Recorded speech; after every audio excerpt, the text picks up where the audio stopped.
여러분 반갑습니다. 이렇게 입학 설명회 오신 여러분 힘으로 스스로 온 것 같지만 다 주님의 부르심과 인도하심으로 오늘 우리가 이 자리에 함께 모여서 우리의 주님을 예배합니다.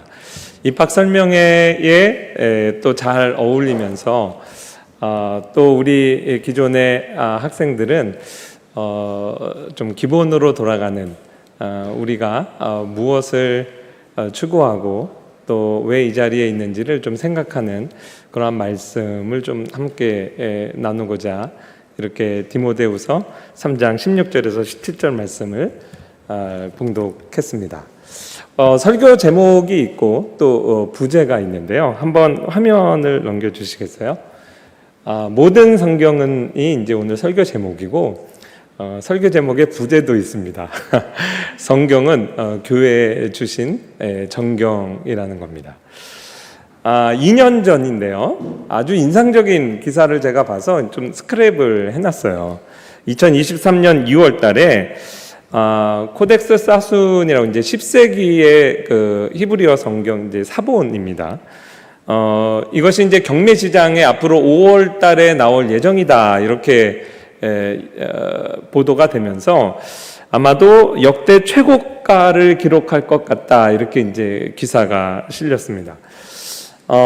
왜냐하면 처음 예상치는 이제 645억 원, 책 한 권에 645억 원 경매가일 것으로 예상이 됐어요.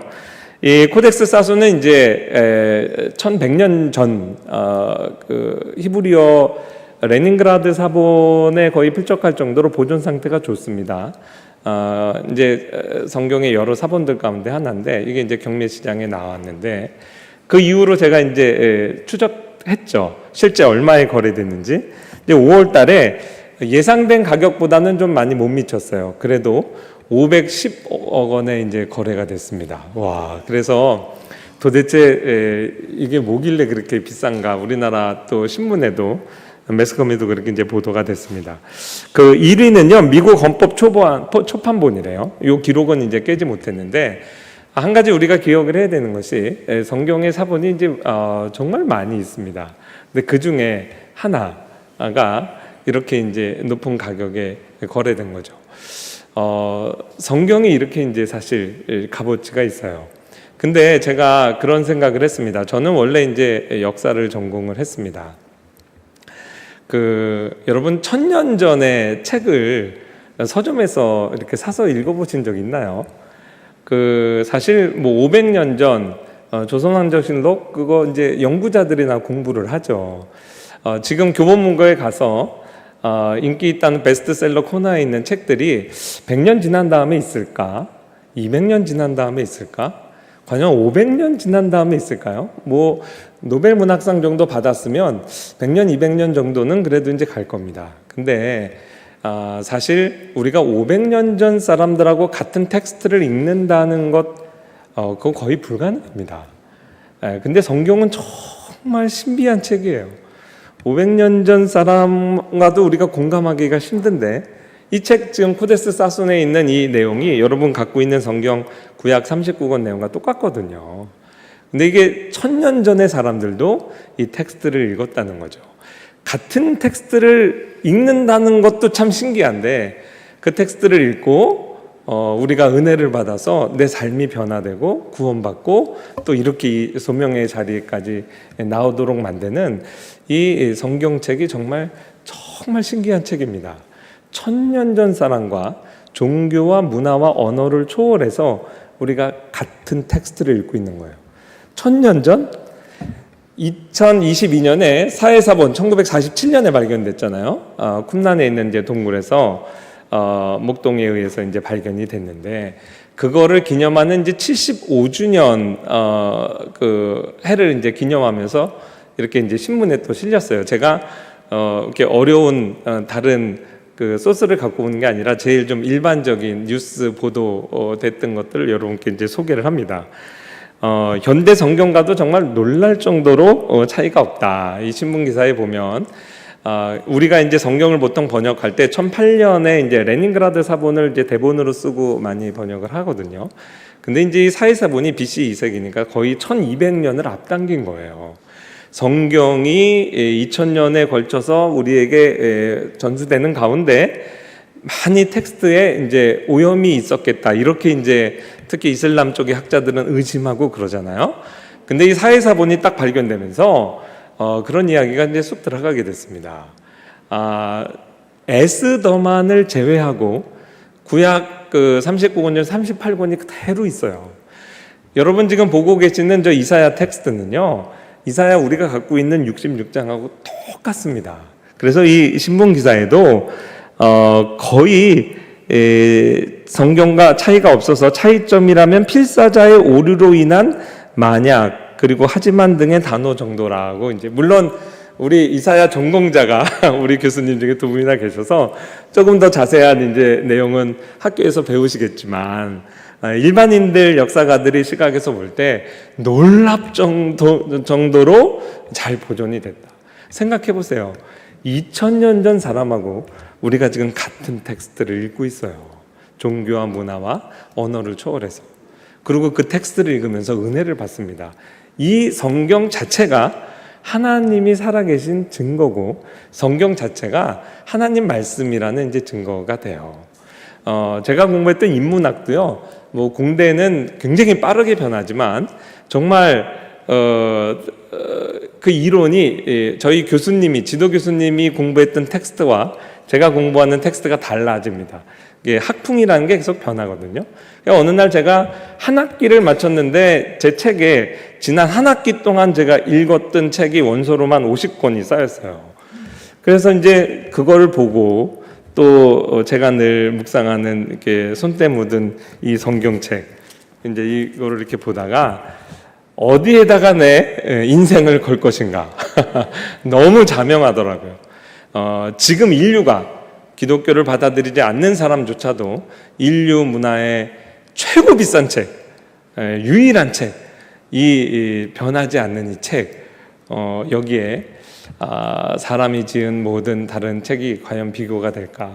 그래서 이제 합신에 오기 전에 제가 이제 그런 생각도 했습니다.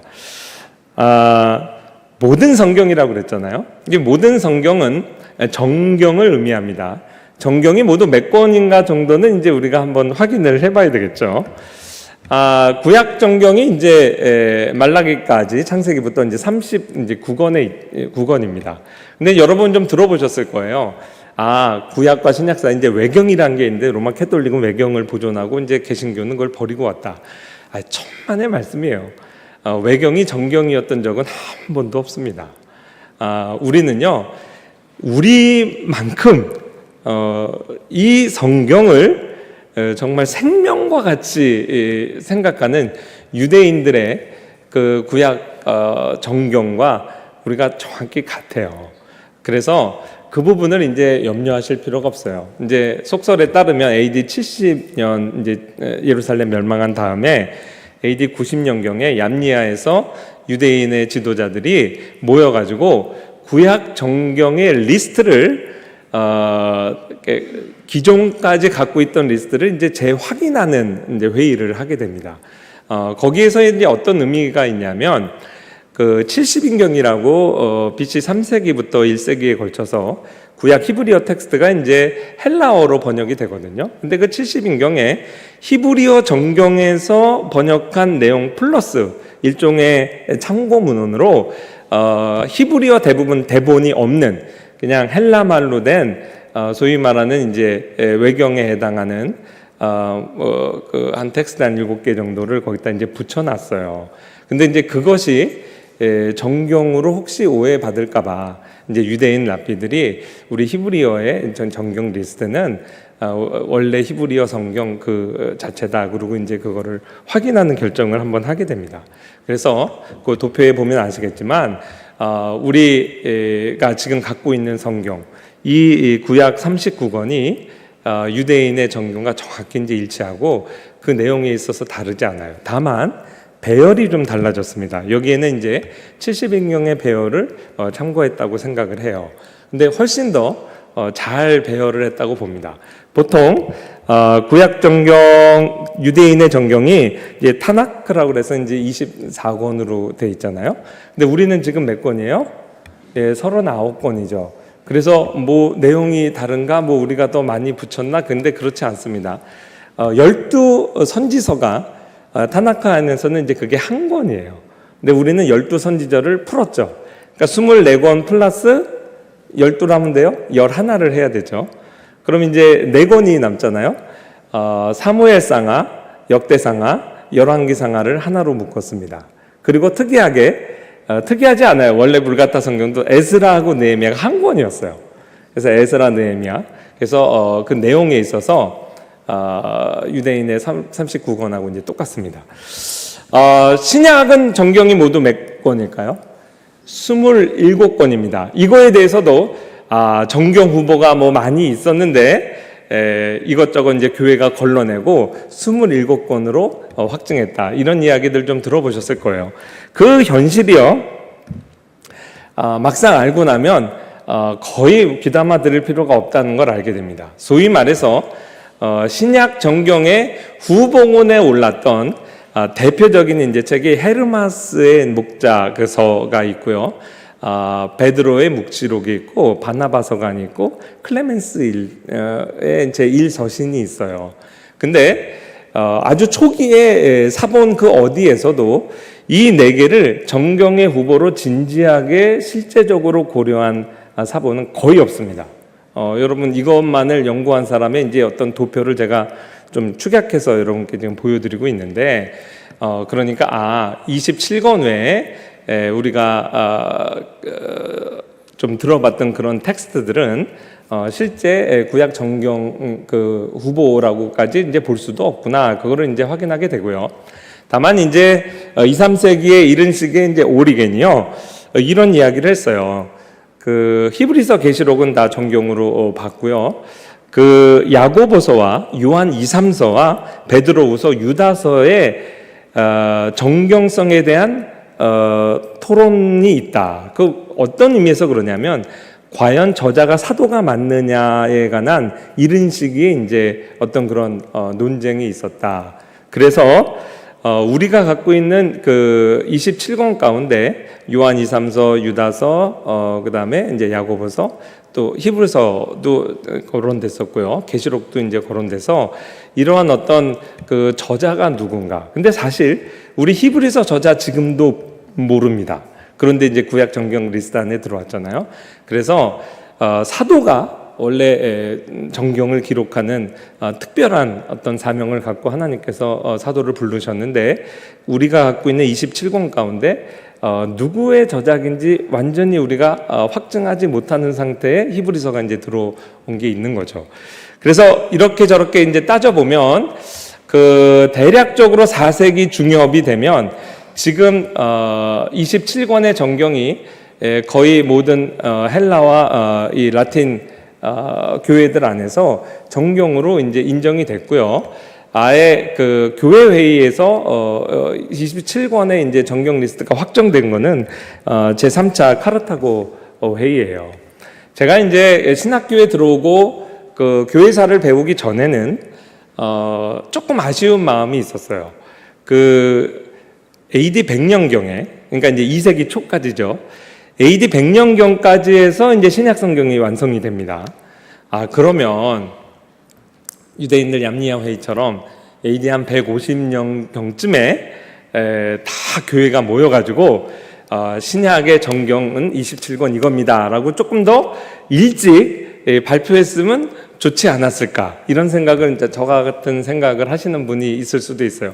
수업 시간에 이제 저희 기수에서도 성경분과 교수님께 이제 질문한 적도 있습니다.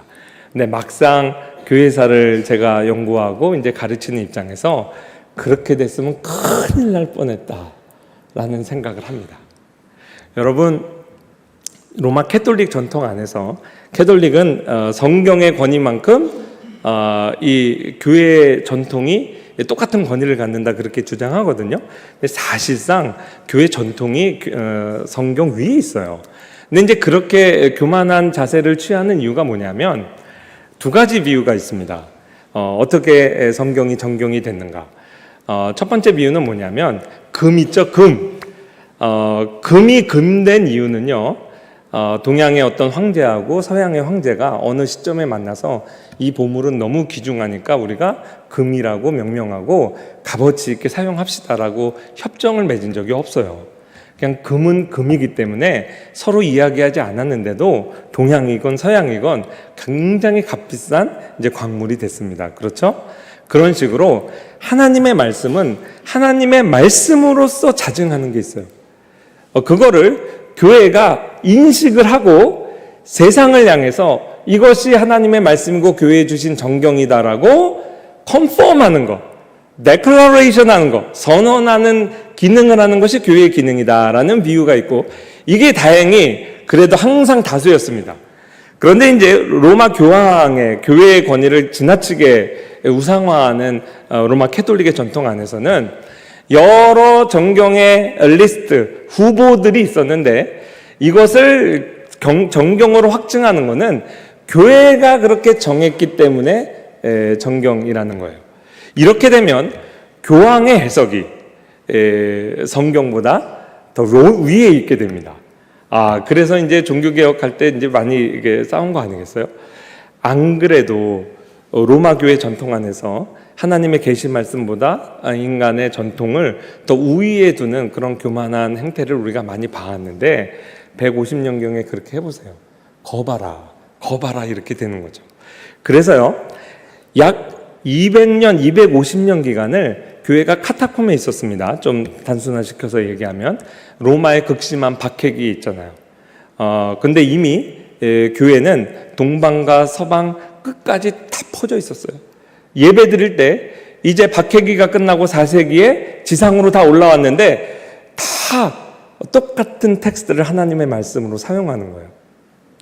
그게 바로 금이 금된 이유와 같습니다. 심지어 히브리서는 우리가 그 저자가 누구인지 확증할 수 없어도 그 자체 발광을 하는 거죠. 이거는 인간의 텍스트가 아니다. 하나님께서 영감하여 기록하셨다는 것을 교회가 인정하고 그렇게 사용하는 거예요. 그래서 교회사의 어떤 섭리, 하나님께서 역사하신 섭리로 볼 때 천만다행이다. 오히려 저는 이제 그렇게 생각을 하고 있어요.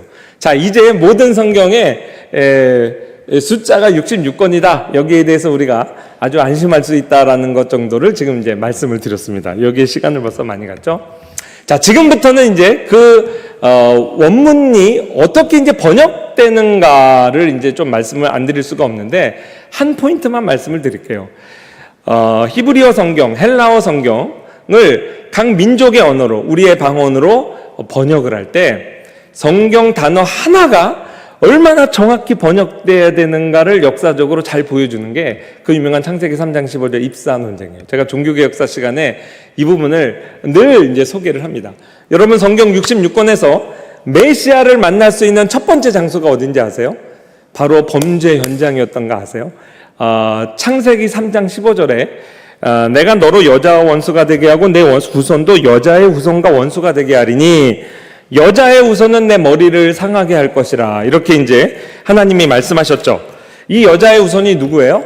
메시아입니다. 원시 복음이라고 그러죠. 그리고 메시아의 십자가 고난까지도 미리 이제 어떻게 보면 그림자 형태로 계시가 된 거예요. 그런데 교회가 1500년 정도 사용했던 물가타 성경에서 이 부분을 너무나 어이없이 입사로 번역을 했어요. 라틴어의 이제 제기 용법, 강조 용법이죠. She herself란 얘기입니다. 누가 뱀의 머리를 밟느냐 하면 그녀 자신이 밟을 거래요. 그러니 금방 누가 연상이 됩니까? 성모 마리아가 연상이 되죠.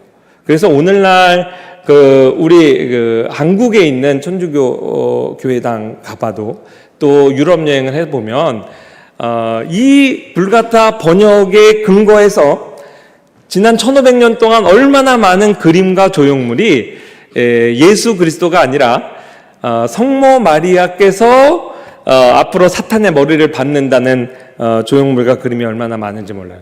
제가 확인한 것만 해도 이렇게 많습니다. 유럽 여행, 배낭여행 하면서 많이 봤어요. 그래서 성모 마리아가 보통 저런 둥그런 지구 위에서 이제 머리를 밟고 있는데 저건 지구가 아니에요. 그 성모 마리아의 그 별칭이 Queen of the Universe입니다. 이 우주의 여왕이에요. 그래서 전체 그 유니버스, 우주를 상징을 해요. 잘 생각을 해보세요. 왜 이렇게 만들었습니까? 성경적 근거가 있어요. 여기 창세기 3장 15절 보세요. 그러니 성경을 원문으로 정확히 읽고 그것을 글자 하나를 제대로 번역하는 게 얼마나 중요해요. 마틴 루터가 종교개혁을 하면서 1534년 구약 성경이 이제 독일어로 번역됐습니다. 입사를 염두에 두고 루터가 저 부분을 their self로 이제 번역을 했어요. 그 he himself란 뜻입니다. 그리고 마틴 루터의 1534년 성경을 제가 쭉 봤는데 측주가 그렇게 많지 않아요. 근데 이 부분을 특별히 별표 표시하고 옆에 측주로 뺐죠. 여기 거기 뭐라고 돼 있냐면 This is the das erste Evangelion. 이것이 첫 번째 복음이다. 원시 복음이라는 거죠. Und Verheißung von Christo Geschehen auf Erden 이렇게 돼 있어요.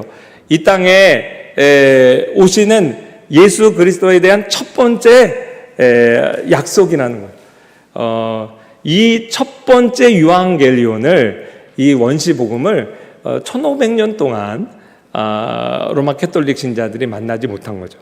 그래서 금세기에 들어와서 세번역 성경 노바 불가타가 있어요. 이 부분에서 이거를 비로소 로마 캐톨릭이 바로 잡았습니다. 그러니까 오늘날 로마 캐톨릭에 가면요, 거기 성경에 이거를 입숨으로 바꿨어요. 그래서 여인의 후손이 메시아를 밟을 사탄의 머리를 밟을 것이다. 이거 큰일 날 뻔했죠.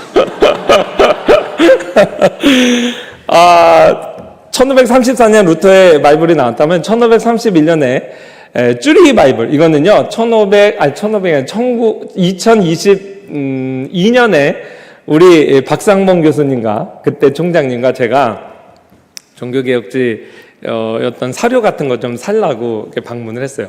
우리 박상봉 교수님의 그 지도 교수님이 대단한 분이에요. 깜삐 교수님이라고 우리 학교에도 이제 여러 차례 오셨는데 그 쭈리 전체 거기에 아주 굉장한 이제 지성인으로 존경받는 분입니다. 순전히 그분의 백으로 그 쭈리 도서관 희귀본 저 굉장히 보존 상태가 좋잖아요. 박상봉 교수님이 촬영하고 그 페이지 해서 제가 또 핸드폰으로 촬영한 거예요.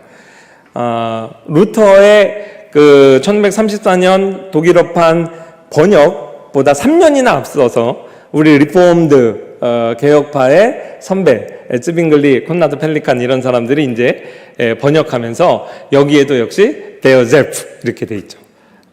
입사를 염두에 두고 사실은 이제 그렇게 강조를 안 해도 돼요. 그냥 error 이렇게 번역하면 되는데 이 배경 자체가 1500년 동안 메시아를 만나지 못했다는 거에 대한 울분이 사실 이제 반영된 번역이라 생각해요. 그리고 라틴어 번역도 바로 잡아야 될 거 아니에요. 그래서 쯔빙글리하고 이제 펠리칸이 그 원래 불가타 성경에서 오역이 있었던 걸 이제 바로 잡는 라틴어 성경을 냈어요. 그러면서 거기에 뭐라고 돼 있냐면 이제 중성 제기용법으로 이제 받은 겁니다. 그거 괜찮아요. 여인의 후손이 이제 그 세멘이 중성이기 때문에. 근데 정말 재밌죠. 여기서도 측주를 달았어요. 그 축주를 이렇게 빼가지고 뭐라고 돼 있냐면 세멘 살바토르 문디, 이 세상의 구세주가 프로미테뚜 유앙겔리온 이렇게 이제 얘기했는데 여기 3장 15절에 예언된 여인의 후손이 세상의 구주가 되시는 씨다, 약속의 자손이고 이것이 복음이다. 루터파든 개혁파든 창세기 3장 15절에 이 단어 하나가 잘못된 것을 교정하는데 얼마나 많은 가치를 이제 부여했는지 모릅니다. 그래서 신학교 오면 원문을 공부해야 되는 거예요. 원문을 공부해야 됩니다. 그래서 이 텍스트 우리가 이거를 지난 1500년 동안 이런 어떤 억울한 일을 당했기 때문에 더군다나 하나님의 말씀을 원어로 읽는 것이 필요하죠. 그래서 공부하는 거예요. 그러면 이제 그 정경을 원어로 또 공부하고 어떻게 해석할 것인가, 해석에 관한 얘기를 정말 무궁무진하게 많이 할 말이 많지만 그냥 한 포인트만 여러분과 좀 나눠서 소개를 합니다. 제 선생님이 세계적인 신학자인데요. 그 선생님의 선생님도 세계적인 신학자예요. 얼마 전에 작고하신 데이비 스타인메츠, 듀크 대학의 이제 교수님인데 저도 이제 이분하고 만나서 식사도 했었어요. 근데 이분이 성경 신학자가 아닌데 성경 해석사를 가르칩니다. 그건 이제 저희 역사분과에서도 중요하게 다루는 토픽이거든요. 근데 이 양반이 일반 학계를 향해서 비평학 이전의 성경 해석이 훨씬 우월했다라는 정말 일반 학계에서 볼 때는 말도 안 되는 그런 논문을 발표를 해요. 그래서 이게 이제 학교에 이제 큰 파장을 일으켰습니다. 제목이 도발적이죠. The superiority, 우월하다는 거예요. 뭐가? pre-critical, 성경의 그 자유주의 보통 해석이죠. 고등비평의 해석학이 학계를 200년을 지금 헤게모니를 장악하고 있습니다. 그런데 그 해석보다 훨씬 우월하다. 아주 흥미롭습니다. 2년 전에 벌써요. 그 고등비평 이전의 전통적인 종교개혁과 개혁파 정통주의 시대의 그 성경 해석이 훨씬 나은 이유를 10가지 태제로 이제 발표를 하셨어요. 뭐 우리 합신의 어떤 교수님이 발표했다고 그러면 그거 뭐 꼴통 보수니까 그렇게 이야기하지, 세상 사람들이 아마 그렇게 얘기했을 겁니다. 근데 데이비 스타인미츠가 이렇게 얘기할 때 아무도 여기에 사실상 반박을 못했어요. 지난 150년 동안 200년 동안 너희가 한 게 뭐냐, 거의 뭐 쓰레기 아니야? 뭐 이런 식의 이제 느낌입니다. 근데 그걸 제가 어떻게 다 소개를 하겠어요? 1번만 읽어드릴까요? 성경 텍스트의 의미는 그것을 기록한 인간 저자의 생각보다 크다. 성경 텍스트의 의미는 인간 저자가 의도한 바에 의해서도 결코 소진되지 않는다. 자, 그냥 그 스타인메츠 교수님의 머릿속에 있는 생각과 또 고등비평에 대한 그 생각을 제가 이렇게 잠깐 도표화해서 말씀을 드려요. 자, 정경이라고 하는 것은 성령 하나님께서, 물론 옆에 인간 저자로 되어 있죠. 성경의 정말 원저자이신 성령 하나님께서 누구에게 주신 책이냐면 교회를 위해서 주신 책이에요. 그래서 영감됐습니다. 보통 책이 아니에요. 그래서 1000년 전, 2000년 사람하고 우리가 똑같이 이 텍스트를 읽을 수도 있고 읽고 감동을 받는 거예요.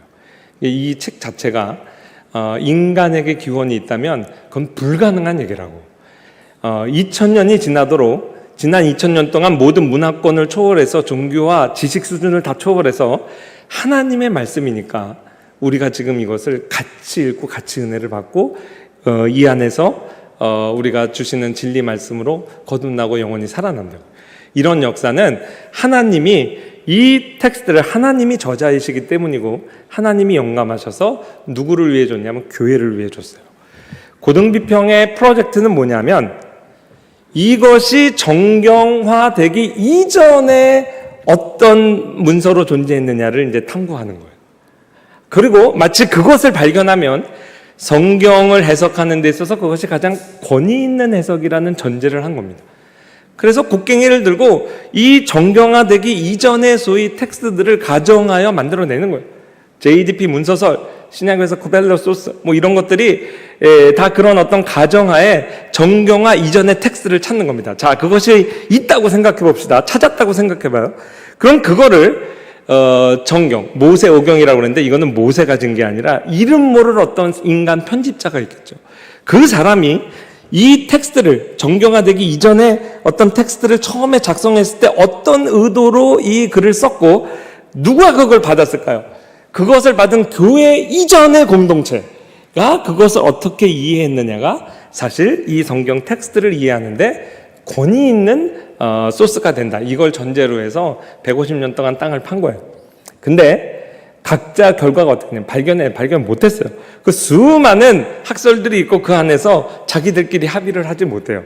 그러니까 이게 이제 성경신학자도 아니고 고고학자도 아니고 역사신학자가 이렇게 보니까 너희들 정말 헛고생했다라는 거를 이렇게 고발하는 거였어. 그것이 알고 싶다 이런 식으로. 근데 거기에 대해서 반론을 제기를 못하는 거예요.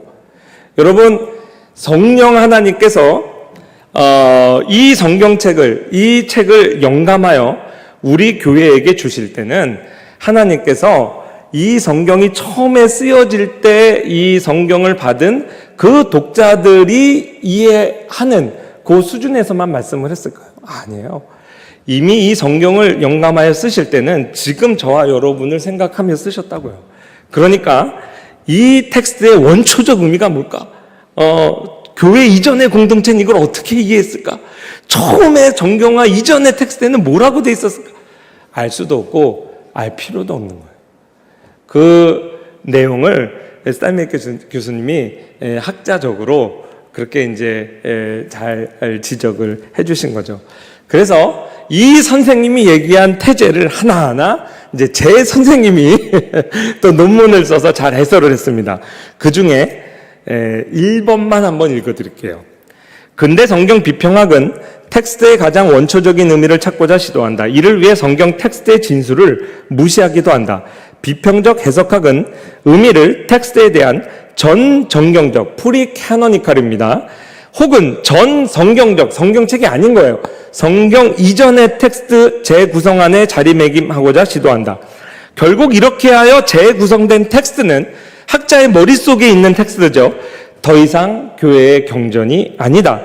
오직 비평학자들 각자가 고유한 소유권을 주장하는 그들 개인의 문서로 탈바꿈될 뿐이다. 반면 비평학 이전의 성경 해석은 텍스트가 가지고 있는 정경으로서의 역할을 존중하며 교회사 속에서 연속성을 가지고 있죠. 이 텍스트와 독자 공동체와의 관련성을 항상 염두에 두고 텍스트에 접근한다. 영감된 하나님의 말씀이기 때문에 한 역사의 포인트에서 물론 하나님께서 1600년에 걸쳐 40명 이상의 저자를 통해서 쓰셨지만 그 저자를 통해서 쓰실 때 쓰신 이가 하나님이시기 때문에 그 텍스트가 호소하고 대상으로 삼는 청중이 저 과거 수천 년 전 아브라함부터 지금 이 자리에 앉은 우리까지 안심하고 나에게 직접 주시는 말씀으로 우리가 이해할 수 있는 거예요. 물론 우리가 인간이잖아요. 그 지성을 가졌잖아요. 역사 가운데, 구속사 가운데 그 언어로 쓰였기 때문에 이전의 역사도 공부하고 해석사도 공부하고 언어도 공부하고 예전의 사회 문화도 공부하죠. 그럼에도 그 성경을 영감하여 그 17절부터 나오는 모든 것이 과거의 교회만 해당하는 게 아니라 지금 우리에게 적용되는 것이 가능한 이유가 하나님이 이 텍스트를 영감하셨기 때문에 그래요. 그래서 결국 고등비평의 결론은 어디에 배치되냐면 베드로서 1장 20절에서 21절 먼저 알 것은 성경의 모든 예언은 사사로이 풀 것이 아니니 예언은 언제든지 사람의 뜻으로 낸 것이 아니요 오직 성령의 감동하심을 받은 사람들이 하나님께 받아 말한 것임이라.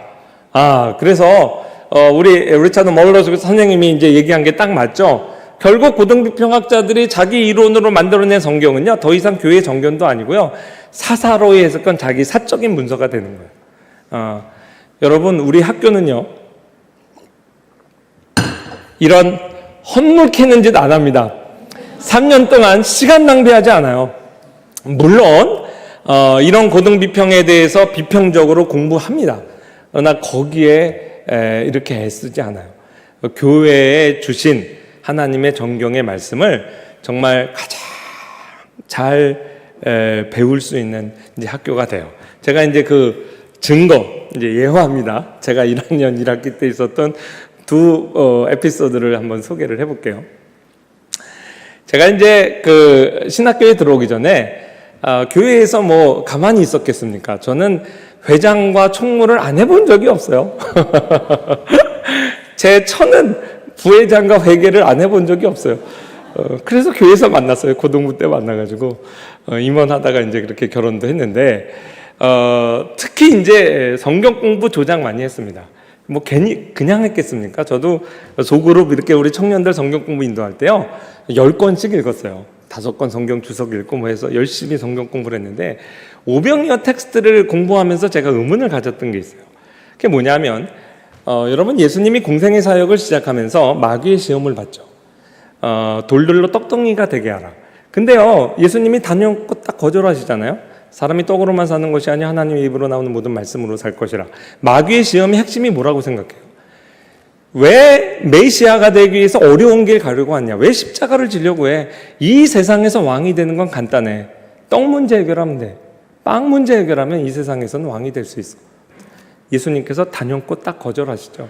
하나님 나라의 천국 운동, 하나님의 말씀 운동인 거예요. 그런데 오병이어는요 자기 모순적 표적이에요. 정말 돌들로 떡 만든 거나 뭐가 달라요? 오병이어로 남자 5,000명, 여자 9까지 하면 15,000, 20,000명을 먹이셨어요. 그래서 무리가 어떻게 반응했는지 아세요? 요한복음 6장. 억지로 잡아다가 메시아 삼으려고, 자기들의 왕으로 삼으려고 그랬어요. 그러니까 정확히 마귀가 예측한 대로 된 거죠. 그 예수님이 어떻게 했어요? 그렇게 해서 오신 메시아가 아니잖아요. 그래서 도망가십니다. 그래서 그 다음부터 이제 탈출 작전이 일어나요. 예수님 산으로 혼자 가고 바다 건너편에서 만나자 12제자 먼저 바다로 보냅니다. 무리들이 거기 포위를 했어요. 잡으려고 여기 차 하나밖에 없는데 배 하나밖에 없는데 어쨌든 도간에 갇힌 쥐다 그 예수님 밤이 맞도록 기도하시다가 바닷물 거기서 고생하는 제자들 보고 이렇게 포위망 뚫는 거 쉽잖아요. 밤에는 나와가지고 무리를 걸으셨죠. 무리를 왜 걸으셨어요? 배가 없어서 걸으셨어요. 진짜예요. 뭐 쓸데없이 이적을 행하신 게 아니에요. 그래서 여러분 사복음서에서 마태, 마가, 요한복음에 오병이어의 표적과 무리를 걸은 게 동전의 양립처럼 같이 적혀 있습니다. 그거 아세요? 오병이어 표적 이후에 무리를 해산시키는 차원에서 탈출하신 거예요. 그래서 그거 자랑하실 거면 끝까지 걸어가셨겠죠. 이제 중간에 배 만나서 그거 타시고 같이 갔잖아요. 그 다음날 됐어요. 사람들이 무리가 예수 없어. 어저께는 이쪽으로 제자들만 가는 거 봤어. 근데 바다 건너편에 예수님 나타났다는 말 듣고요.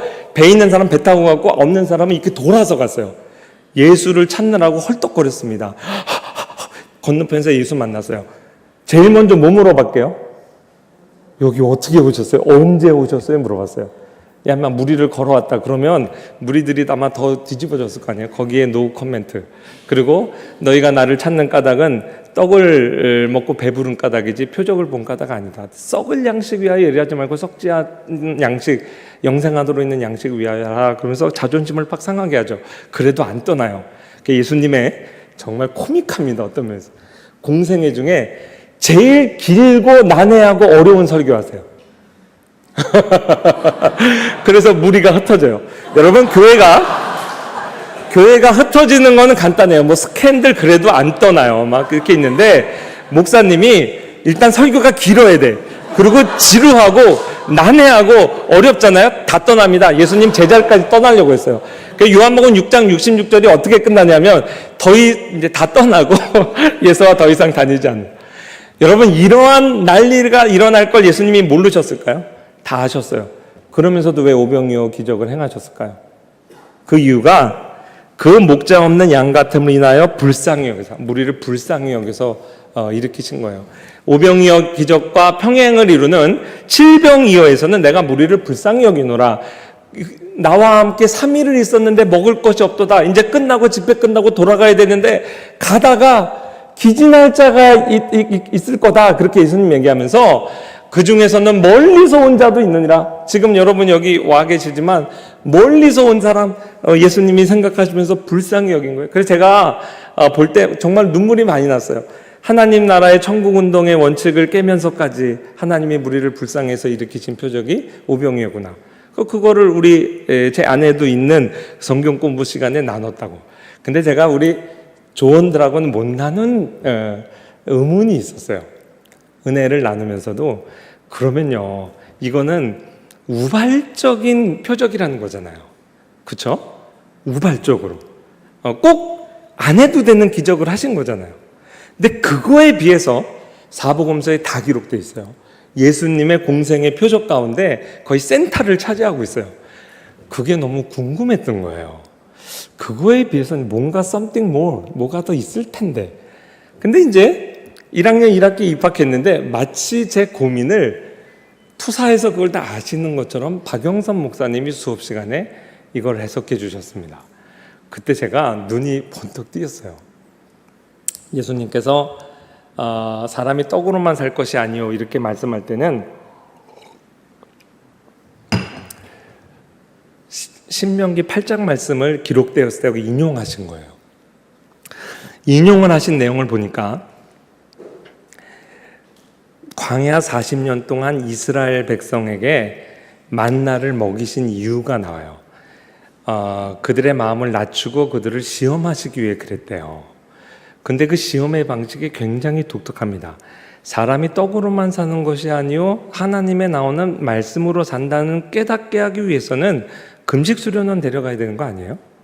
근데 하나님께서 40년 동안 이스라엘에게 만나를 신실하게 이렇게 공급하셨어요. 메추라기, 물, 의식주를 다 해결했습니다. 여러분, 의식주를요 노동의 대가로 이들이 해결한 게 아니에요. 광야 40년 동안 옷이 헤어지지 않았다고 그랬죠. 뭐 그게 진짜 헤어지지 않았겠어요? 옷을 계속 공급하셨다는 거겠죠. 물질을 공급하신 겁니다. 그 다음에 먹는 거 문제 해결해 주셨죠. 만나 공짜로 다 주셨잖아요. 노동의 대가가 아니에요. 그 다음에 주택도 해결해 주셨죠. 낮에는 구름기둥, 에어컨 틀어주고 밤에는 불기둥, 난방 틀어주고. 그게 주택이지 뭐예요. 이게 노동의 대가로 주신 게 아니라고. 그러면서 이들에게 뭘 깨닫겠냐면 이건 제 말이 아니라 이제 박영선 목사님 말이에요. 이스라엘의 문제, 환경 결정론이라는 거예요. 우리가 왜 이렇게 망가졌는지 아세요? 환경이 광야라서 그런 거 아니에요, 하나님. 원래 우린 괜찮은 사람인데 환경을 좀 개선해 주세요. 그러면 우리가 좀 괜찮지. 그 하나님이 그래? 의식주를 공짜로 40년을 준 거예요. 여러분 평생에 누가 먹을 거, 입을 거, 주택까지 다 해결해 주고 너 하고 싶은 거 해 그러면 얼마나 사실 좋겠어요. 그런 시기를 이스라엘에 보냈습니다. 그 결과 이들이 나은 의로운 백성으로 드러났나요? 아니에요. 사람은 떡 문제 해결한다고 인생 문제 해결하는 게 아니구나. 여전히 목이 곧고 악한 죄인으로 드러난 거예요. 그래서 겸손해진 거예요. 하나님의 방식으로 실컷 먹여가지고. 그래서 그들에게 하늘에서 온 만나, 하나님이 필요하구나라는 걸 구약 백성에게 가르쳐 준 거예요. 지금이요, 오병이어 표적을 행한 다음에 백성들이 막 헐떡거리며 예수님 찾아왔잖아요. 너희가 나를 찾은 것은 표적을 본 까닭이 아니요 떡을 먹고 배부른 까닭이다. 썩는 양식 위하여 일하지 말고 영생하도록 있는 양식 위하여 하라. 그 다음이 뭐예요? 인자가 하늘에서 내려온 떡이다. 인자가 하늘에서 내려온 만나다. 그리고 요한복음 6장에 긴 그 지루하다고 생각하지만 그 내용이 아주 심오하고 예수 그리스도의 복음을 설교한 겁니다. 구약 성도에게 만나의 표적이 필연적이었다면 오병이어의 표적이 필연적인 사건이에요. 예수 그리스도를 설파한. 수업 시간에 신학교 오기 잘했다. 이 궁금증이 해소되면서 구약과 신약이 서로 넘나들면서 서로가 서로를 해석하면서 그 교훈적 해석을 제가 배우게 됐어요. 그러면서 등록금 하나도 안 아깝다. 이런 생각이 들었어요. 여러분은 지금 저를 가르치신 박영선 목사님이 지금도 연세가 90에 가까운데 강의하시는 거 아세요? 대단하죠? 근데 여러분은 저와 같은 감격을 못 느껴요. 등록금 안 아깝다 이 말을 못 해요. 등록금을 대주잖아요. 그래서 학교 오기 잘했다 막 그런 생각 할 거예요. 1학년 1학기 때 그것 말고 제가 수업 시간에 한없이 눈물을 흘렸던 과목이 있습니다. 이 오병이어의 표적이요 여기서 끝나지 않아요. 진짜 클라이막스는 그 다음 해석 제가 오죽하면 4가지 관점으로 있는 오병이어 이렇게 이제 한 책의 챕터를 쓰기도 했어요. 시편 16편 말씀, 시편 16편 말씀이 메시아의 시편이라는 거를 김성수 교수님 그 구약 총론 시간에 3시간에 걸쳐서 설명해 주시는데 너무 은혜를 받았어요. 엘리 엘리 라마 사박다니 나의 하나님 어찌하여 나를 버리셨나이까. 몇 편이에요? 시편 22편 1절이죠. 그 나의 하나님, 다윗의 시편이지만 나가 다윗이 아니라 다윗 선지자를 영감한 메시아의 영, 메시아 자신이죠. 그것처럼 시편 16편도 메시아의 시편이에요. 그러니 여기서 하나님이여 나를 지켜주셔서 내가 주께 피하나이다. 내가 여호와께 아뢰되 나 주는 나의 주님이시오니 주밖에는 나의 복이 없다 하였나이다. 성부 하나님께 대한 성자 그리스도의 사랑의 고백이구나. 3절 땅에 있는 성도는 존귀한 자들이니 나의 모든 즐거움이 그들에게 있도다. 아니 이 말씀을 이렇게 풀어주시는데 뜬금없이 마음에 너무 울컥한 거예요. 아니, 나 같은 존재가 무엇이길래 천지를 창조하고 나를 구원하신 그리스도께서 당신의 모든 즐거움을 나에게 둔다고 하시나.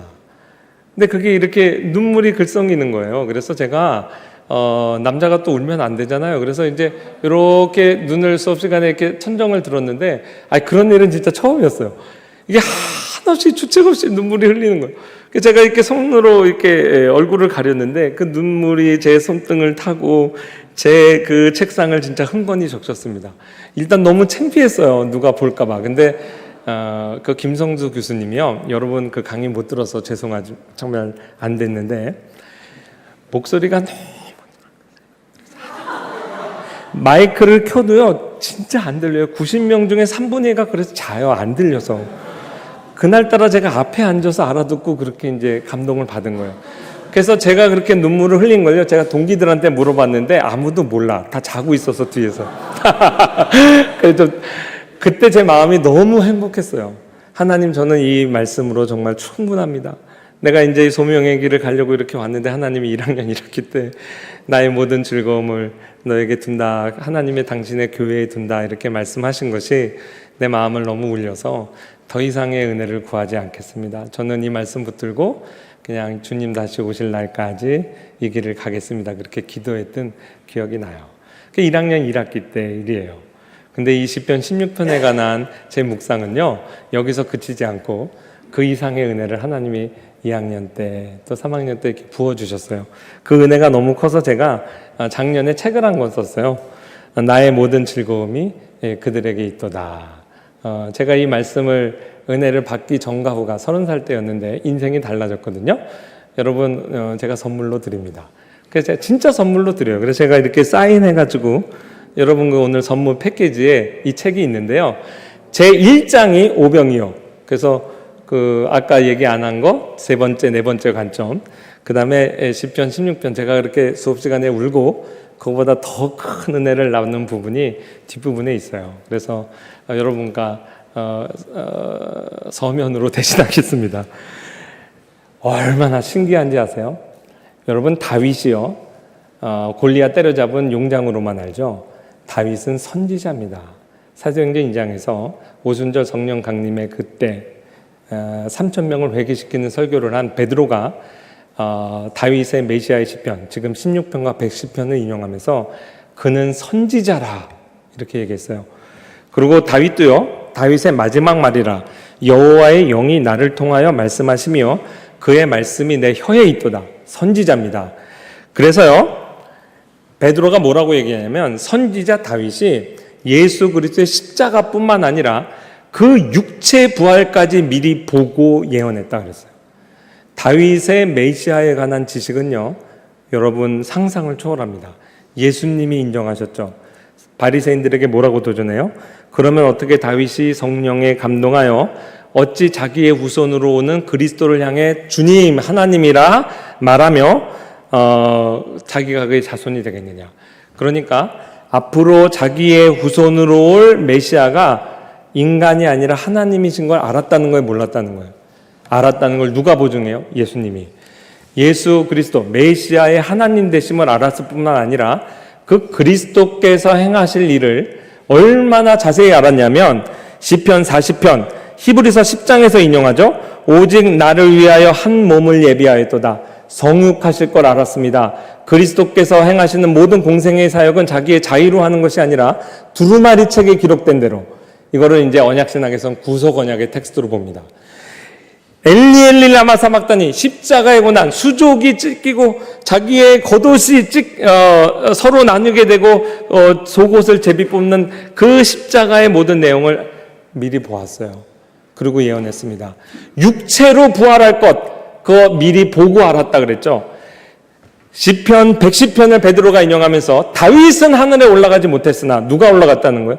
메시아께서 올라가셔서 보좌 우편에 앉으실 것까지 다윗 선지자가 알았습니다. BC 1000년 전에. 이 하나님께서 선지자를 사용하여 성경을 영감하셨다는 것이 이렇게 자명한 거예요. 하나님께는 1000년이 하루와 같습니다. 성경 66권을 그리스도의 관점으로 구속사로 본다는 것은 우리에게는 그 일이 어떻게 가능할까? 하나님 보시기에는 하루 만에 있었던 일이에요. 너무나 확실하고 자명합니다. 그 성경을 어떻게 해석하느냐? 그리스도 중심적 관점, 하나님의 구속 역사의 관점. 이 다윗이 선지자로서 메시아가 하나님 되신가, 그리스도의 성육신과 십자가와 부활과 승천과 보좌 우편에 앉으실 것을 알았다면 자기 혼자 알고 아멘 그랬을까요? 그걸 성경에 기록했잖아요. 그리고 사람들에게 설교했겠죠. 메시아에 관한 지식이 면면이 흘러내려온 거예요. 이 관점을 숲을 보는 구속사적인 관점으로 성경을 해석하는 것을 합신에 들어와서 또 배웠습니다. 제가 있었던 일만 얘기한 거예요. 시간이 가서 안 되겠어요. 마지막으로 이제 갑시다. 우리 합신에서는요, 이 하나님이 교회에 주신 하나님의 영감된 정경 말씀을 정말 잘 배워서 이것을 앞으로 말씀과 기도로 목양하는 미래의 목회자를 키워나는데 전력을 다하고 있어요. 내 양을 먹이라 치라 먹이라, 우리 주님께서 우리를 대표하는 이 베드로 사도를 또 모든 제자를 향해서 목회의 명령을 주실 때 에스겔 34장의 말씀을 염두에 두셨다고 저는 확신해요. 좋은 꼴과 살찐 꼴로 먹이는 거예요. 좋은 꼴과 살찐 꼴이라는 것은 불량식품도 많다는 겁니다. 개혁파 신학, 또 우리 합신의 신학이 추구하는 것은 자연식이에요. 오로지 말씀 그대로, 조미료 많이 안 섞고 자연식 맛집, 요리사 만드는 학교에 여러분 지금 오신 거예요. 정크푸드, 난 빨리 그거 만들어서 사람 많이 모아가지고 그거 할래요. 그러면 이제 그래도 괜찮아요. 와가지고 자연식 만드는 거 배우면 그 매력에 이제 확 빠지게 되죠. 말씀을 정리합니다. 모든 성경은 하나님의 감동으로 된 것으로, 바르게 한가부터 그 모든 것이 우리에게 가능해진 이유는 이 성경이 하나님이 교회를 위해, 저와 여러분을 위해 과거, 현재, 미래, 앞으로 주님 오실 때까지의 교회까지를 다 포괄하여 교회에 주신 정경이기 때문에 그렇습니다. 이 말씀을 우리에게 맡기셨어요. 여러분, 저는요, 제 생명보다 이 성경의 가치가 훨씬 탁월하다는 걸 알아요. 여러분, 기사단, 중세 기사단 그런 거 있잖아요. 하루살이 같은 우리 인생, 영원하신 하나님, 어떻게 대화가 오고 가겠습니까? 하루살이에게 내일 모레란 개념이 없는데, 하나님이 언약을 맺으시고 성경을 영감하셔가지고 우리에게 그거를 맡기신 거예요. 하루살이 같은 인생을 살아가며 이 성경을 그대로 보존만 해도 돼요. 가치가 그 다음 세대에 넘겨주는 일만 시킨다 해도 거기에 저는 목숨을 걸겠습니다. 근데 그 텍스트를 열어서 읽고 선포하고 그대로 믿으면 교회가 세워지고 영원히 살아나요. 이 기적 같은 하나님의 계시 말씀에 여러분 인생 걸지 않겠습니까? 여러분 인생 하루살이 같은 인생이에요. 저도 마찬가지고. 근데 하나님의 영원한 계시 말씀에 우리에게 헌신할 수 있는 기회를 주신 것 너무나 영광스럽습니다. 여러분 이 자리에 있는 거 축하드려요. 아무에게나 하나님께서 이렇게 부르심한 거 아니에요. 이 영광의 자리를 꼭 지키시길 바랍니다. 오늘 새벽에 우리 권호 교수님 새벽 기도 인도하시면서 제 마음을 울컥하게 하는 정말 기도 제목 갖고 우리가 여러분 위해서 기도했어요. 오늘 많은 학우들이, 예비 지원자들이 이렇게 합신의 마당을 봤는데 마당만 밟지 않고 합신의 사람 되게 하옵소서. 우리 그렇게 기도했어요. 하나 더 애드하겠습니다. 합신의 사람에 그치지 않고 성경의 사람 되기를 주의 이름으로 축원합니다. 하나님 아버지 감사합니다. 우리를 이렇게 부르신 것은 정말 기적 가운데 기적입니다. 성경 말씀이 하나님의 살아계심을 증거하는 것처럼 우리를 부르신 것이 그 자체가 하나님의 은혜의 영광을 드러내는 것을 저희가 알게 됩니다. 이 귀중한 부르심과 초청에 저희가 믿음과 결단으로 반응하게 하옵소서. 합신의 마당만 밟고 돌아가지 않게 하시고 합신의 사람 되게 하시고 합신의 사람 되어 주님의 말씀의 사람들 되게 하옵소서. 예수님의 이름으로 기도합니다. 아멘.